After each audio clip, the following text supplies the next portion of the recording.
Ladies and gentlemen, welcome to It's Rainmaking Time. This is Kim Greenhouse. I don't know how many of us have been waiting for holographic technology to hit our television sets, our movie theaters, possible educational institutions. I've been interested in this for a long, long time. This month in Nature, there was an article about a breakthrough out of the University of Arizona College of Optical Sciences. We have here expert Dr. Pierre-Alexandre Blanche, who's joining us to explain what a hologram is, how far the technology has developed, and to answer many questions I have about the many uses of it. Ladies and gentlemen, welcome Dr. Pierre-Alexandre Blanche to It's Rainmaking Time. Good day. Hi, Kim. Thank you so much for being here. That's my pleasure. I think the first thing we should do is have you explain to the audience, what is a hologram?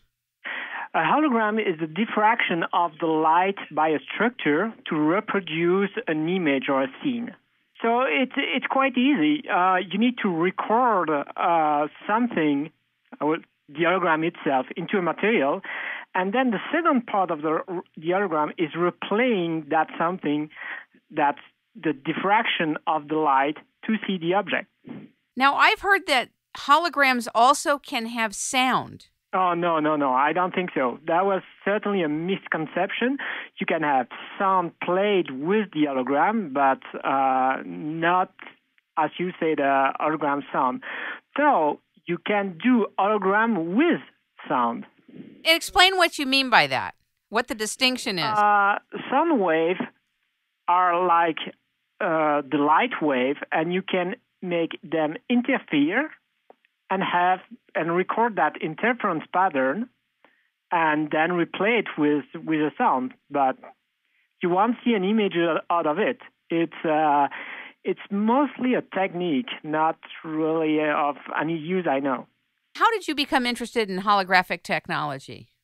Well, I did my PhD in optics and holography to characterize material, and I pursued this career furthermore and had different projects. And one of the last project I'm working on is that holographic 3D TV. We're all waiting for you. Thank you. A lot of people are so excited around the world. Let me tell you how pervasive it is. There was a conference that was given introducing the possibility of voting through electronic voting, and they were trying to galvanize people to vote more. And so Jim Rogers, who's a commodities expert and guru, an investment guru, flew to Santa Monica, California.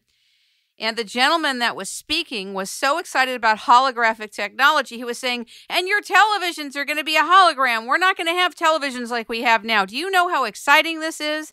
And I was thinking, where did he get this information? Well, I hope we get this information with our research project. That would be awesome.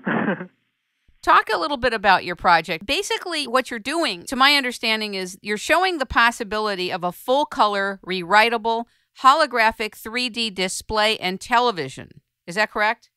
That is correct. I will not mention television at this point because we are quite far off that, and we cannot have the 30 hertz video rate. But everything you previously said is totally correct. So usually the hologram are static piece of art. You can look at it on different aspects, and they are very nice, but they cannot be refreshed. Once they are print forever. What we bring here, and really the core of our research, is a very new material where we can write the hologram, erase it, refresh it, and the refresh rate is now 2 seconds. So it's a 100 time improvement considering our last paper in 2008. What is this telling us about what's really possible? What does this mean to you who've been in this a long time? We moved from static to 4-minute refreshing rate. It was in 2008. And now 2 years after, we improved that by a factor 100. And what does that mean is in 2 years, if we can keep up that pace and have another factor 100, we will be video rate. And video rate is what everybody is waiting for having a 3D TV. So maybe, and nobody knows, but we are working hard on that in 2 years we will have that holographic 3D TV. Have you ever heard of Ray Kurzweil? No, unfortunately. One of the great inventors of our time. It's at Kurzweil.com. He's invented, I don't know, maybe 600 different technologies for everything related to technology. I think he would be very interested in this technology. I know that holographic technology and projectors are used in the military-industrial complex, which we spoke about a little bit earlier. Why do you think that holographic technology, for example, there's this educational side, there's television side, there's the ability to have like live entertainment. Richard Branson, remember he had a holographic image of himself presented? I don't know if you know that, but he did a speech several years back and his image was beamed to audiences around the world. It was fascinating. Absolutely. And there's a lot of technology that allow you that.